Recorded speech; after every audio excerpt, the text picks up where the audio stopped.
ഭർത്താവിന്റെ വീട്ടിൽ 20-കാരി ആത്മഹത്യ ചെയ്ത സംഭവം. മരണത്തിന് പിന്നിൽ ഭർത്താവിന്റെ മാനസിക പീഡനമെന്ന് കുടുംബത്തിന്റെ ആരോപണം. കാസർഗോഡ് നവവധു ആത്മഹത്യ ചെയ്തതിൽ ആരോപണവുമായി കുടുംബം. കാസർഗോഡ് പടന്ന വലിയപറമ്പ് സ്വദേശിയായ നികിത ഭർത്താവിന്റെ വീട്ടിൽ തൂങ്ങി മരിച്ചതിൽ ദുരൂഹതയുണ്ടെന്നാണ് കുടുംബത്തിന്റെ ആരോപണം.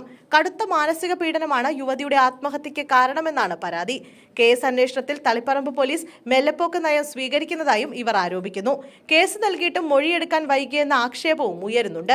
പരാതിയിൽ തളിപ്പറമ്പ് പോലീസ് കൃത്യമായ അന്വേഷണം നടത്തുന്നില്ലെന്നും കുടുംബം വ്യക്തമാക്കി. കഴിഞ്ഞ മാസം 17-നാണ് വലിയപറമ്പ് ബീച്ചാരക്കടവ് സ്വദേശിയായ KP നികിത തളിപ്പറമ്പ് നണിച്ചേരിയിലെ ഭർത്താവിന്റെ വീട്ടിൽ തൂങ്ങി മരിക്കുന്നത്. കിടപ്പുമുറിയിലെ ജനാലയിലായിരുന്നു യുവതിയെ തൂങ്ങി മരിച്ച നിലയിൽ കണ്ടെത്തിയത്. തളിപ്പറമ്പ് ലൂർദ് കോളേജിൽ ഡയാലിസിസ് ടെക്നീഷ്യൻ കോഴ്സ് വിദ്യാർത്ഥിയായിരുന്നു 20 വയസ്സുകാരി നികിത. മരണത്തിന് പിന്നിൽ പ്രവാസിയായ ഭർത്താവ് വൈശാഖിന്റെ മാനസിക പീഡനമാണെന്നാണ് ഉയർന്നുവരുന്ന ആരോപണം. തളിപ്പറമ്പ് പോലീസിൽ പരാതി നൽകിയിട്ടും മാതാപിതാക്കളുടെ മൊഴി രേഖപ്പെടുത്താൻ വൈകിയെന്നും നികിതയുടെ കുടുംബം ആരോപിക്കുന്നു. നീതിക്കായി നിയമപരമായി ഏതറ്റം വരെയും പോകുമെന്നാണ് ബന്ധുക്കളുടെ നിലപാട്.